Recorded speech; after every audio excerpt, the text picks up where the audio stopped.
नमस्कार, मेरा नाम है कुलदीप और क्रॉनिकल आईएएस में आपका स्वागत है। आज हम 6 फरवरी के लिए करंट अफेयर की अपनी एक क्लास शुरू करने जा रहे हैं।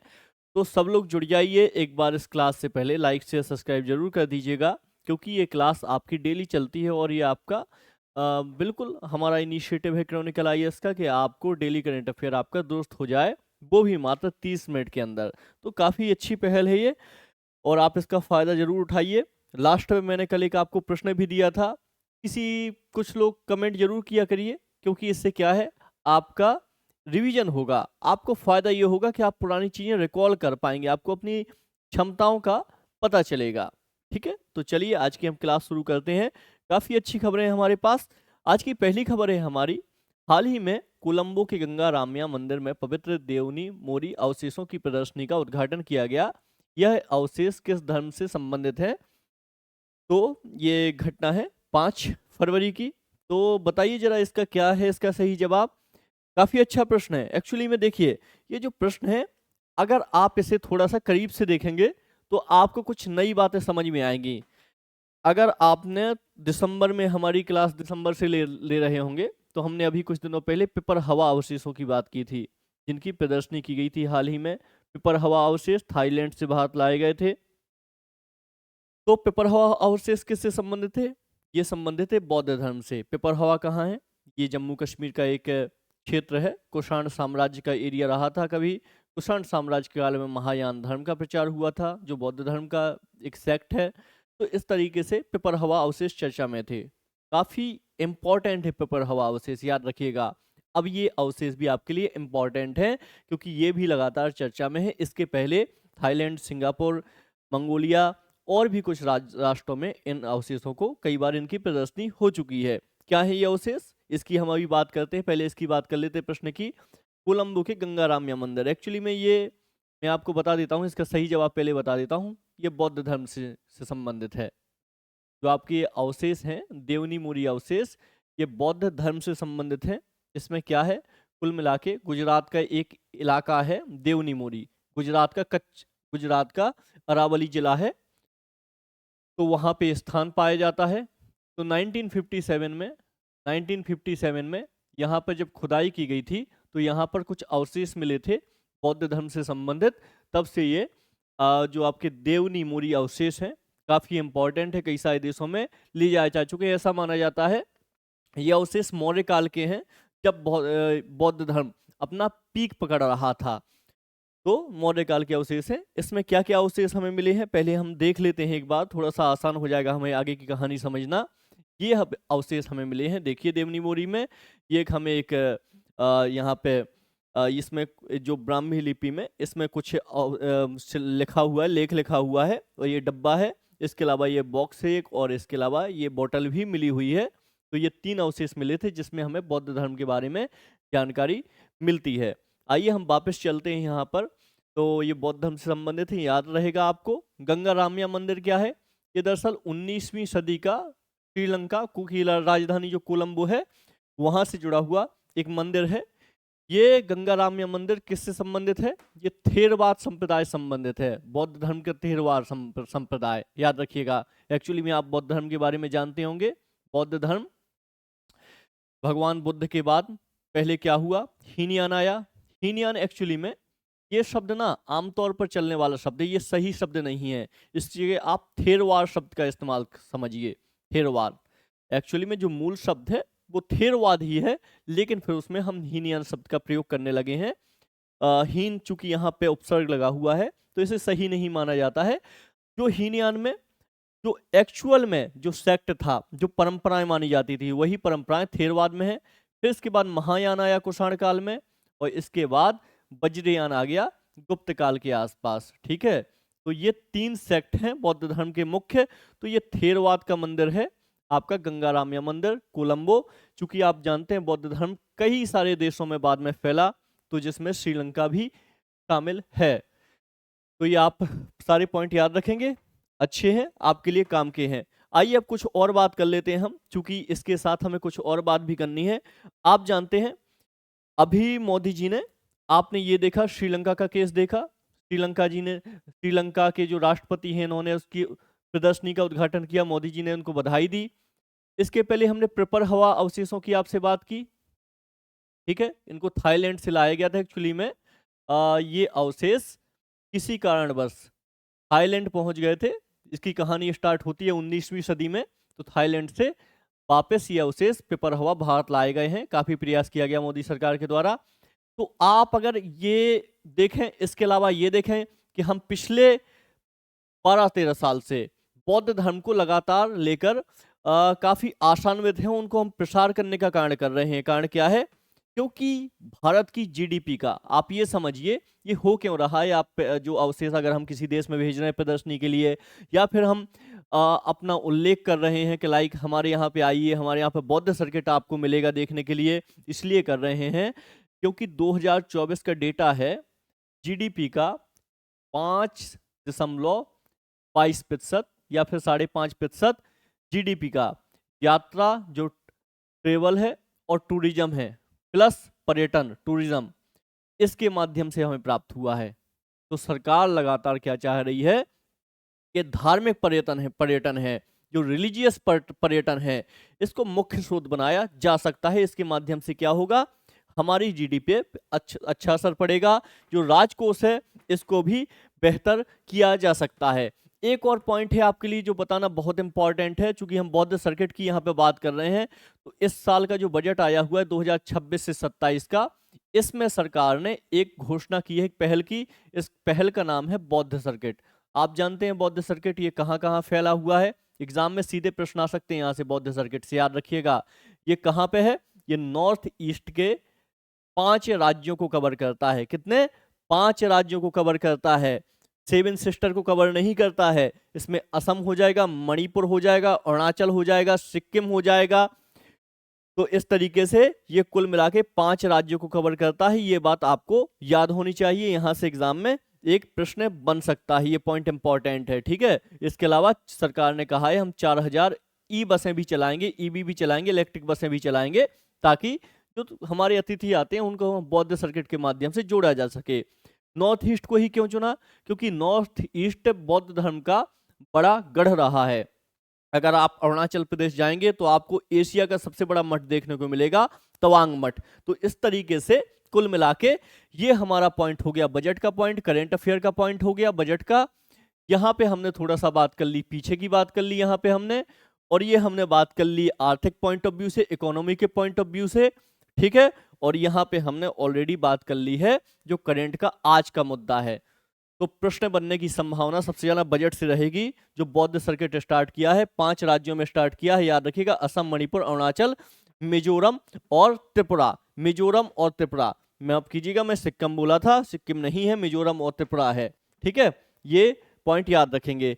आइए कुछ और इंपॉर्टेंट बात कर लेते हैं, क्योंकि ये टॉपिक हम कवर कर रहे हैं तो बहुत छोटी सी बात करेंगे। देखिए भारत में कई जगह पर बहुत इंपॉर्टेंट मठ हैं। ये हम बताने का उद्देश्य ये है कि नॉर्थ ईस्ट को ही क्यों बौद्ध सर्किट के लिए चुना, ये है इंपॉर्टेंट। क्योंकि यहाँ बड़े बड़े मठ पाए जाते हैं। तवांग मठ हो गया अरुणाचल प्रदेश का, एशिया का सबसे बड़ा मठ है अरुणाचल प्रदेश तवांग मठ।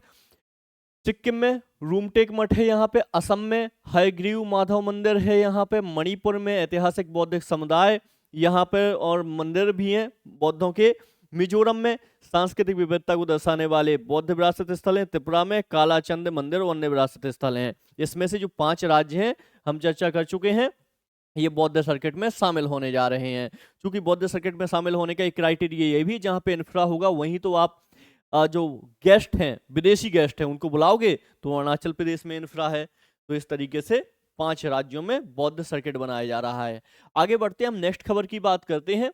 दूसरी खबर आज की हमारी है, रक्षा मंत्री ने 5 फरवरी 2026 को नई दिल्ली से पर्वतारोहियों यानी जो माउंटेन चढ़ने वाले हैं कि एक संयुक्त अभियान को हरी झंडी दिखाई है। दल किस शिखर पर चढ़ाई करने जा रहा है? अच्छा क्वेश्चन है, और इसका जो स्टैटिक है वो भी आपके लिए काम का है। तो किस शिखर पर चढ़ाई करने जा रहा है? देखिए क्या हुआ, हमारे यहाँ जवाहरलाल नेहरू पर्वतारोही संस्थान है। इसके अलावा और भी कुछ प्रमुख पर्वतारोही, उत्तरकाशी संस्थान भी हैं पर्वतारोही। ये काम क्या करते हैं? ये पर्वतों पर चढ़ने का काम करते हैं। ये क्या है? ये एक तरीके से सॉफ्ट नीति है, मान सकते हैं कि आप इसके साथ प्रदर्शित कर रहे हैं कि भारत में भी कितनी शक्ति है। भारत अपनी शक्ति बता रहा होता है जब वो कॉन्फिडेंस बता रहा होता है कि हम आपका माउंटेन चढ़ने वाले हैं। कुछ टाइम पहले इन्होंने माउंट एवरेस्ट की भी चढ़ाई की हुई है। माउंट एवरेस्ट की हाइट क्या है ये आप लोग मुझे कमेंट बॉक्स में लिख के बताइए, माउंट एवरेस्ट की हाइट क्या है। तो यहाँ पर संयुक्त अभियान को हरी झंडी दिखाई है, दल किस शिखर पर चढ़ने वाला है। तो ये याद रखिएगा इसका जवाब, इसका जवाब याद रखिएगा माउंट एकोंकागुआ। माउंट एकांकागुआ भी इसको बोलते हैं, एकोंकागुआ। ये इसको एकांकागुआ भी बहुत सारे लोग बोलते हैं, सब अलग अलग शब्दों का इस्तेमाल करते हैं। इंपॉर्टेंट नहीं, आपके लिए इंपॉर्टेंट है माउंट एकांकागुआ की चढ़ाई करने के लिए ये दल रवाना हुआ है। कब पहुंच जाएगा? कल 6 फरवरी आज 6 फरवरी से ये दल चढ़ाई शुरू कर देगा। 5 तारीख को ये मुलाकात हुई थी राजनाथ सिंह साहब से साउथ ब्लॉक में दिल्ली में। एक इंपॉर्टेंट बात है, माउंट एकांकागुआ है कहाँ पे? ये अर्जेंटीना में है, अर्जेंटीना में है, अर्जेंटीना में है, चिली बॉर्डर पर। अर्जेंटीना में है, चिली बॉर्डर पर है, बिल्कुल लगा हुआ। ठीक है, ये क्या चीज है? माउंट एकांकागुआ जो आपकी एंडीज पर्वतमाला है, एंडीज पर्वतमाला उसका सर्वोच्च शिखर है। ये याद रखिएगा, सर्वोच्च शिखर है माउंट एकांकागुआ। अभी अगर आपको याद हो, अर्जेंटीना की हम बात कर रहे हैं, तो इसके खिलाड़ी हमारे देश आए थे, मेसी। ठीक है, मेसी साहब बहुत ज्यादा चर्चा में रहे थे। तो ये यहां से भी प्रश्न याद रख लीजिएगा, यहाँ से आपके आने वाले एग्जामों में करंट अफेयर का प्रश्न बन सकता है कि मेसी कब भारत आया था, किस डेट को आया था, कौन सी चीज का खिलाड़ी है, वगैरह वगैरह। तो अर्जेंटीना के बारे में याद रखेंगे। आगे बढ़ते हैं, हम थोड़ी सी और बात करेंगे माउंट एकांकागुआ के बारे में। देखिए, माउंट एकांकागुआ के बारे में याद रखिएगा, इसकी ऊंचाई याद रखिएगा, इसकी ऊंचाई याद रखिएगा, ये है आपकी माउंट एकोंकागुआ। ठीक है, इसकी ऊंचाई है 6,900 मीटर। एक्चुअली में कुछ और है इसका डेटा, 6,991 ऐसा कुछ है। 6,961 मीटर है इसकी ऊंचाई, सॉरी 6,961 मीटर इसकी टोटल है। बाकी 6,900 आप याद रख सकते हैं। तो आपको बताना है माउंट एवरेस्ट की ऊंचाई कितनी है, इसको आपको क्वेश्चन बताना है, इसका जवाब देना है। अपने लिए और काम का क्या है? तो माउंट एकांकागुआ की सबसे ऊंचाई क्या है? 6,961। ये एंडीज पर्वतमाला की सबसे ऊंची चोटी है। एंडीज पर्वतमाला इस दुनिया के सबसे बड़ी पर्वतमाला है। हालांकि ऊंचाई के मामले में कौन है? हिमालय पर्वत श्रेणी है, क्योंकि माउंट एवरेस्ट यहाँ पे सबसे ऊंची चोटी है नेपाल में। लेकिन लंबाई के मामले में एंडीज पर्वतमाला है, पूरा दक्षिण अमेरिका ये कवर करती है। इंपॉर्टेंट है आपके लिए अर्जेंटीना की लोकेशन। अर्जेंटीना के बारे में याद रखिएगा, ये अपनी सीमा, ये आप देख रहे हैं, चिली के साथ साझा करता है, और ये दक्षिणी अटलांटिक महासागर में अपनी मुख्य सीमा साझा करता है। उरुग्वे, पराग्वे, बोलिविया, इन सब से अपनी इसकी सीमा साझा होती है। ब्राजील से इसकी सीमा साझा नहीं होती है। तो यहां से प्रश्न बनते हैं, क्योंकि यहीं पर वेनेजुला है, हाल ही में बहुत चर्चा में रहा, ट्रंप साहब ने इसको बहुत परेशान किया। तो ये वेनेजुला ओपेक कंट्री है, यहां से भी एग्जाम में आने वाले समय में प्रश्न बनेंगे। वेनेजुला के साथ कोलंबिया को भी धमकी उन्होंने दी थी, तो इसलिए ये भी शांत हो गए सब। तो वेनेजुला जो निकोलस मादुरो है, अभी जनवरी के महीने में उनको उठा लिया है अमेरिका ने। तो ये पूरा आपको एरिया भी काम का है। ब्राजील काम का क्यों है? क्योंकि ब्रिक्स का आपका मेंबर है। इसके अलावा गन्ना वगैरह और हम बहुत सारी चीजें इससे लाइक बहुत सारे हम इससे मिनरल्स आयात करते हैं, तो ये भी इंपॉर्टेंट है। ठीक है, ये याद रखिएगा, ये दक्षिणी अटलांटिक महासागर है, ये प्रशांत महासागर है इस तरफ, चिली का तट है ये अगर आपने अल नीनो पढ़ा हो तो चिली का तट बहुत अच्छे तरीके से हम लोग उस समय पढ़ते हैं। चलिए इतना ही अभी बात करते हैं।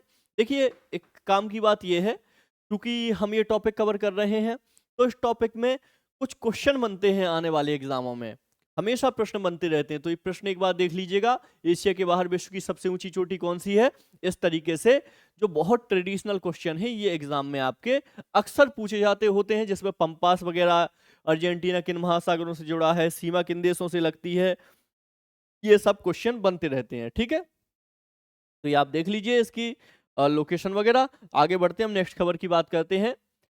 तीसरी खबर है आज की हमारी, भारत एफएस और मिथुना एफएस किससे संबंधित है? इसका पूरा फुल फॉर्म हो जाएगा Bharat forecast system, forecast system, और ये हो जाएगा आपका मिथुना फोरकास्ट सिस्टम। तो ये किससे संबंधित हैं, ये आपसे एक क्वेश्चन पूछा गया है। देखिए, आपसे पहले मैं आपको बता दूं, इसका जवाब है मिशन मौसम। मिशन मौसम एक्चुअली में मैंने आपसे क्वेश्चन क्यों दिया हुआ है, देखिए मौसम, सॉरी मिशन मौसम, ठीक है। हाल ही में क्या है, अभी हम जानते हैं बजट सत्र चल रहा है, तो जो हमारे अ, मंत्री साहब हैं उनसे क्वेश्चन पूछा गया कि जो जलवायु परिवर्तन हो रहा है इसको नापने के लिए, इसको मापने के लिए क्या क्या प्रौद्योगिकी अपनाई जा रही है। तो उन्होंने बताया डॉपलर रडार वगैरह का उन्होंने उल्लेख किया कि देश भर में डॉपलर रडार हैं, 85% एरिया डॉपलर रडार की वजह से, सॉरी माफ कीजिए, डॉपलर रडार की वजह से पूरा कैप्चर है, मतलब पूरा 85% एरिया में फोरकास्टिंग देश में की जा सकती है। उन्होंने कुछ बात रख कर रखी कि जो भारत एफएस और मेथना एफएस हैं, ये क्या है, ये एक तरीके से कंप्यूटर सिमुलेशन सॉफ्टवेयर हैं। Computer simulation, computer simulation, simulation model हैं। सिमुलेशन क्या होता है, कंप्यूटर सिमुलेशन पढ़ लीजिएगा, अभी एग्जाम में हाल में यहाँ से प्रश्न पूछे गए हैं। कंप्यूटर सिमुलेशन मॉडल है। ये मॉडल क्या करता है एक्चुअली में, जो डॉपलर रडार है, जो रडार है, इसके अलावा जो हमने बड़े बड़े सुपर कंप्यूटर लगा रखे हैं, इसके अलावा हमने जो उपग्रह लगा रखे हैं, इन सब से ये डेटा लेता है, ठीक है। इन सब से ये डेटा लेता है कंप्यूटर सिमुलेशन मॉडल, ये दोनों मॉडल लेते हैं और इसके बिहाफ पे ये जानकारी प्रोवाइड करते हैं, जानकारी प्रोवाइड करते हैं, एक पूरा मॉडल बनाते हैं कि किस तरीके से, एग्जाम्पल के तौर पर वर्षा के बादल छाए हुए हैं इस एरिया में, तो वो पूरा आपका मैप बनाएंगे और वो आपको मैप किसमें, सुपर कंप्यूटर के माध्यम से हमारे वैज्ञानिक देख पाते हैं, ठीक है। तो इस तरीके से ये भारत फोरकास्ट सिस्टम और मिथुना फोरकास्ट सिस्टम क्या है, ये आपके कंप्यूटर सिमुलेशन मॉडल हैं जो मिशन मौसम के अंतर्गत आते हैं। मिशन मौसम क्या है, ये हमारे यहाँ का मिशन चल रहा है ताकि जो वेदर फोरकास्टिंग है इसको हम बहुत अच्छे तरीके से दुरुस्त कर सकें, इससे जुड़ा हुआ ये डेटा देते हैं, ठीक है, याद रखेंगे। चलिए, काम की जानकारी रहेगी, तो आगे बढ़ें क्या, आगे बढ़ते हैं, इससे ज़्यादा क्या ही है। तो ये आप डॉपलर रडार वगैरह याद रखिएगा, काम का रहेगा इसमें। तो ये एक्चुअली में क्वेश्चन पूछा गया था राज्यसभा में, तो उस आधार पे हमने एक प्रश्न शामिल किया हुआ है आपको बेसिक थोड़ी सी चर्चा करने के लिए। हाल ही में बिझिंजम इंटरनेशनल सी पोर्ट, इसको ऐसे पढ़ेंगे बिझिंजम, को ऐसे पढ़ेंगे। एक्चुअली में ये पोर्ट है हमारे देश का एक, बिझिंजम इंटरनेशनल सी पोर्ट दुनिया के टॉप कंटेनर पोर्ट में 83वें स्थान पर पहुंच गया है। यह किस राज्य में है। देखिए, क्वेश्चन तो मैंने आपसे आसान पूछा है, लेकिन ऐसे ही आसान क्वेश्चन ही पूछे जाते हैं। एक्चुअल मुद्दा क्या है, टेक्निकल पता है क्या है, ये पोर्ट, ये पोर्ट बहुत इंपॉर्टेंट है, एग्जाम में यहाँ से प्रश्न पूछे जा सकते हैं, बहुत ज्यादा चर्चा में। क्यों, क्योंकि यह पोर्ट 1 साल पहले ही डेवलप होना शुरू हुआ है और अब इसको ग्लोबल टॉप कंटेनर पोर्ट्स, ये ग्लोबल आपकी रैंकिंग है, टॉप कंटेनर पोर्ट्स है जो ये ग्लोबल रैंकिंग है, तो इस रैंकिंग में इसको 83वां स्थान मिल गया है। ये बहुत बड़ी बात है, 83वां स्थान। तो इसका सही जवाब है केरल, केरल के तिरुवनंतपुरम में ये बिझिंजम पोर्ट है, याद रखिएगा। ये केरल में तिरुवनंतपुरम में एक बिझिंजम पोर्ट है। इंपॉर्टेंट बात ये है, इसकी जो ऑपरेशनल कर रहा है, इसको ऑपरेशन कर रहा है, वो कर रहा है अडानी।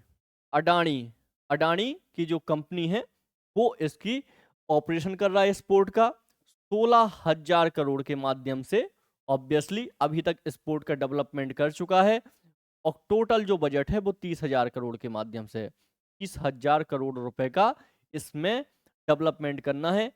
ये समझौता हुआ है किसके बीच में, अडानी वर्सेस केरल सरकार के बीच में। तो एक आपके लिए बात काम की और है, क्या इसमें केरल सरकार शामिल नहीं है? जी हाँ, केरल सरकार भी इसमें शामिल है। ये पब्लिक प्राइवेट पार्टनरशिप मॉडल पे ये पोर्ट का डेवलपमेंट किया गया है। बहुत अच्छी बात है। केरल का एक केरल राज्य जिसका एक जिला तिरुवनंतपुरम है, उसके एक बिझिंजम पोर्ट का डेवलपमेंट अडानी और प्लस केरल सरकार मिलकर कर रही है। इससे हमें यह पता चला है कि ये जो पोर्ट है कितनी जल्दी डेवलप हुआ है, कितना शानदार इसने काम किया है कि टॉप कंटेनर पोर्ट में 83वें स्थान पर मिला है। तो ये आपके लिए मेंस का काम का भी है ये टॉपिक, आपको पब्लिक प्राइवेट पार्टनरशिप की इंपॉर्टेंस समझ में आ रही होगी कि क्यों सरकार ऐसा करती है, पीपी के मॉडल पे क्यों चलती है और प्रीलिम के मॉडल पे ये टॉप कंटेनर पोर्ट्स में 83वें नंबर का इसका स्थान मिला है। तो ये भी आपके लिए काम का है, याद रखेंगे ये बात, जानकारी बहुत इंपॉर्टेंट है, अच्छा है। ठीक है, तो चलिए हम आगे बढ़ते हैं। विजिंजम इंटरनेशनल सी पोर्ट, आइए कुछ और जानकारी आपके साथ साझा करते हैं। देखिए, तो ये तो हमारा तिरुवनंतपुरम का एक पोर्ट है, इंपॉर्टेंट पोर्ट है, लेकिन और भी बहुत सारे पोर्ट हैं जो हमारे लिए काम के हैं, चर्चा में रहते हैं। आप देख लीजिए, ये आपसे हमेशा ऐसे ऐसे प्रश्न पूछे जाते हैं, मतलब जो वनडे एग्जाम है एटलीस्ट वहां तो सीधे सीधे प्रश्न पूछे जाते हैं। तो ये भारत के बंदर 13 बड़े बंदरगाह हैं, इसके अलावा बहुत छोटे छोटे पोर्ट्स भी हैं, बट ये 13 सबसे बड़े बंदरगाह हैं, जिसमें हमारा कांडला पोर्ट हो जाएगा गुजरात का, मुंबई का हो जाएगा सबसे बड़ा प्राकृतिक बंदरगाह है, बधावन हो जाएगा, मरमुगाव हो जाएगा हमारा, ये न्यू मंगलौर हो जाएगा, कोचीन हो जाएगा पोर्ट, तूतीकोरिन चेन्नई का हो जाएगा, एन्नौर, विशाखापट्टनम, पारादीप कोलकाता, निहानवा, सेवा, जवाहरलाल नेहरू इसका पूरा नाम है। ये एक्चुअली में सबसे बड़ा कृत्रिम बंदरगाह है, इसको बनाया गया है। ये कहाँ पे है? नवी मुंबई में है। तो ये भी एक पोर्ट काफ़ी चर्चा में रहता है। ठीक है, तो ये सारे आप याद रखेंगे, काफ़ी काम का रहेगा। ठीक है, आगे बढ़े क्या हम? याद रखिएगा, ये आपका जो पोर्ट है ये कार्गो हैंडलिंग वाला पोर्ट है। जो बिझिंजम पोर्ट है ना, बिझिंजम, तो ये कार्गो पोर्ट है, एक कार्गो पोर्ट है। इसका फायदा क्या होगा? एक्चुअली में ये प्राकृतिक रूप से काफी गहरा पोर्ट है जो आपके केरल तट पर है। सबसे बड़ी बात है ये कार्गो हैंडलिंग है। तो जो और ऐसे ये पॉइंट पर है, आप देख रहे हो केरल का पॉइंट कहाँ है, दक्षिण भारत में केरल यहाँ पड़ता है। तो ये एक ऐसे पॉइंट पर है कि जहां पर अभी पहले जहाज दुबई या फिर कहीं और रुका करते थे, अब सीधे इस पोर्ट पर डेरा डाल सकते हैं। तो ये कार्गो पोर्ट है जो सामानों की आवाजाही यहाँ पे रोकी जा सकती है। ठीक है, और बाकी भारत का सबसे गहरा पोर्ट कौन सा हो जाएगा आपका? विशाखापट्टनम पोर्ट भारत का सबसे गहरा पोर्ट है। तो ये पोर्ट के बारे में पढ़ लीजिए एक बार थोड़ा सा इसको समझ लीजिएगा आप। इसमें थोड़ी सी आपको विस्तार से स्टडी चाहिए होगी, क्योंकि यहाँ से एग्जाम में सीधे सीधे प्रश्न बनते रहते हैं। हमारा यहाँ पे जितना काम था हमने वो कर दिया, क्योंकि हमें इस करंट की हेडिंग के साथ आगे बढ़ना था। चलिए आगे बढ़ते हैं, नेक्स्ट खबर की हम बात करते हैं। एशियाई शूटिंग चैंपियनशिप 2026 में किस एक जोड़ी ने 479 अंक बनाकर नया वर्ल्ड और एशियन जूनियर रिकॉर्ड अपने नाम किया? काफी अच्छी बात है। देखिए क्या हुआ है, देखो मैं आपको बता देता हूँ एक्चुअली में हो क्या रहा है, हुआ क्या है मैं आपको बता देता हूँ। देश में चल रही है एशियन चैंपियनशिप, ठीक है, देश में चल रही है एशियन शूटिंग चैंपियनशिप। ये कहाँ चल रही है? ये नई दिल्ली में हो रही है, नई दिल्ली में हो रही है। देश में अभी हमारे एशियाई शूटिंग चैंपियनशिप 2026 चल रही है नई दिल्ली में, 2 से 14 फरवरी के बीच में, 2 से 14 फरवरी के बीच में आयोजित है जो एशियन शूटिंग चैंपियनशिप है। तो इसका जो एशियन फेडरेशन है, ये शूटिंग चैंपियनशिप उसके द्वारा करवाई जाती है। कई सारे इसमें देश भी जुड़े हुए हैं, 20 प्लस देश हैं इसमें जो पार्टनरशिप कर रहे हैं। हालांकि बहुत सारे इंपॉर्टेंट देश इसमें शामिल नहीं किए गए हैं, जैसे चीन शामिल नहीं किया गया है, क्योंकि चीन आप जानते हैं हमेशा उसके खिलाड़ी ओलंपिक में अभी आगे रहते हैं, और भी सारे के कॉमन सभी गेमों में आगे रहते हैं, है ना। तो राष्ट्र कॉमनवेल्थ गेमों में भी आगे रहते हैं, कॉमनवेल्थ तो नहीं, एशियाई गेमों में आगे रहते हैं। तो इसमें हमने चीन को शामिल नहीं किया है, कुछ कुछ ही देश इसमें शामिल किए गए हैं। तो देखिए बहुत ज़्यादा तो नहीं, लेकिन हाँ यहाँ पे आपको ये पढ़ना चाहिए, एग्जाम के पॉइंट ऑफ व्यू से आपके लिए इंपॉर्टेंट है। तो 479.6 अंक बनाकर नया वर्ल्ड एशियन जूनियर रिकॉर्ड किसने अपने नाम किया है? हम ये समझ लेते हैं पहले। इसका जवाब है सुरुचि सिंह, सुरुचि सिंह और सम्राट राणा प्लस सम्राट राणा। एक्चुअली में क्या है, ये दोनों शूटर हैं, शूटर मतलब खेल में शूटिंग करते हैं, पिस्टल और एयर गन का इस्तेमाल करते हैं। तो इन दोनों ने मिलके हाल ही में एक रिकॉर्ड बनाया है और इसमें रजत पदक हासिल किया। हालांकि उज्बेकिस्तान का एक खिलाड़ी था, रजत रजत माफ कीजिएगा, रजत पदक हासिल किया है इन दोनों ने मिलके। लेकिन इन दोनों ने सबसे बड़ी बात क्या की है, 479 अंक पाए हैं। लाइक शूटिंग चैंपियनशिप चल रही थी, तो इन दोनों ने अपना साझा स्कोर पाया है और इसके साथ में वर्ल्ड और एशियन जूनियर रिकॉर्ड अपने नाम कर लिया है। वन लाइनर खबर है, यहाँ से एग्जाम में प्रश्न बन सकते हैं। बाकी और भी खिलाड़ी इसमें शामिल हैं, जैसे मनु भाकर शामिल हैं। मनु भाकर का हम जानते हैं पेरिस ओलंपिक में 2-2 ओलंपिक जीते हुए हैं इन्होंने, मनु भाकर ने। एक्चुअली में ये जो एशियन शूटिंग चैंपियनशिप हो रही है, इसका फायदा कहाँ मिलेगा? इसका फायदा मिलेगा जब खिलाड़ी किसी ऐसी चैंपियनशिप होती हैं, इसमें आगे बढ़ते हैं धीरे धीरे, उनका प्रदर्शन अच्छा होता है, तो वो दावेदारी कर सकते हैं जो अगला ओलंपिक आने वाला है। कब ओलंपिक है? हम जानते हैं 2028 में अमेरिका में फिर से ओलंपिक, लॉस एंजलिस में ओलंपिक हो रहे हैं। 2028 में ओलंपिक हैं लॉस एंजलिस में। हम जानते हैं पहले ओलंपिक कहाँ हुए थे? पेरिस में हुए थे। उससे पहले टोक्यो में हुई थी। हर 4 साल में एक बार ओलंपिक के गेम होते हैं। तो भारत अपनी दावेदारी करना चाहता है ओलंपिक में। इसके लिए हम लगातार हमारे खिलाड़ी यहाँ पर ये चैंपियनशिप में भाग ले रहे हैं। और इस चैंपियनशिप में भाग लिया क्योंकि बहुत लंबे टाइम से शूटिंग में हमारे खिलाड़ियों का अच्छा योगदान नहीं रहा है और थोड़ी सी कमजोर स्थिति हमें देखने को मिली है यहाँ पे। ये सुरुचि सिंह और सम्राट राणा याद रख लीजिएगा आप। मनु भाकर भी इसमें शामिल हैं। कुछ भारत ने गोल्ड भी जीते हैं। एक्चुअली भारत ने 10 से ज़्यादा गोल्ड पदक इसमें जीत लिए हैं अब तक, लेकिन कह सकते हैं कि पूरा प्रतिनिधित्व सभी देशों का नहीं है, तो थोड़ा सा एक हो सकता है लूप पॉइंट है। चलिए आगे बढ़ते हैं। कौन सी इन्होंने 10 मीटर यहाँ पे शूटिंग रेंज में इन्होंने ये रजत पदक जीता हुआ है। आगे बात करते हैं, जब ये पूरे कंक्लूड हो जाएंगे गेम 14 तारीख को, तब हम इसके बारे में एक बार बात करेंगे। आइए क्वेश्चन की बात कर लेते हैं, एमसीक्यू की चर्चा करते हैं। अरुणिका और अर्का क्या है? अरुणिका और अर्का क्या है? ये उपग्रह है, रडार है, उच्च प्रदर्शन सुपर कंप्यूटर है या मौसम स्टेशन है? एक्चुअली में ये सुपर कंप्यूटर है। देखिए क्या है, मौसम से संबंधित सुपर कंप्यूटर है। आप जानते हैं इंडियन मेट्रोलॉजिकल डिपार्टमेंट ये मौसम संबंधित यहाँ पे पूरी भविष्यवाणी करता है, फोरकास्ट करता है। तो इसमें अरुणिका और अर्का सुपर कंप्यूटर का भी उपयोग किया जाता है। ठीक है, चलिए आगे बढ़ते हैं, हम नेक्स्ट खबर की बात करते हैं। आईएमडी द्वारा विकसित जीआईएस आधारित डीएसएस उद्देश्य क्या है? डीएसएस का उद्देश्य क्या है? डेटा संग्रह, पूर्वानुमान, सभी मौसम खतरों की प्रारंभिक चेतावनी और आपका केवल स्रोत है। क्या हो जाएगा इसका? क्या हो जाएगा? आईएमडी द्वारा विकसित, आईएमडी मेट्रोलॉजिकल डिपार्टमेंट के द्वारा विकसित जीआईएस आधारित, जीआईएस यानी ग्लोबल आपका जीआईएस, जैसे जीपीएस, जीआईएस ग्लोबल आपका इंफॉर्मेशन, इसको फुल फॉर्म देख लीजिएगा एक बार, मैं मिस कर रहा हूँ इसका भी हाल फिलहाल में। तो ये क्या हो जाएगा? डेटा संग्रह, केवल पूर्वानुमान, सभी मौसम खतरों की प्रारंभिक चेतावनी, इसका ये जवाब हो जाएगा।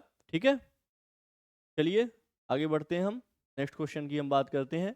कंप्यूटर सिमुलेशन मॉडल का मुख्य उद्देश्य क्या होता है? क्योंकि यहाँ से अभी हाल ही में एमपीएसआई एक एग्जाम हुआ है, वहाँ से प्रश्न पूछे गए हैं और कंप्यूटर में कंप्यूटर सिमुलेशन का अर्थ पूछा जाता है।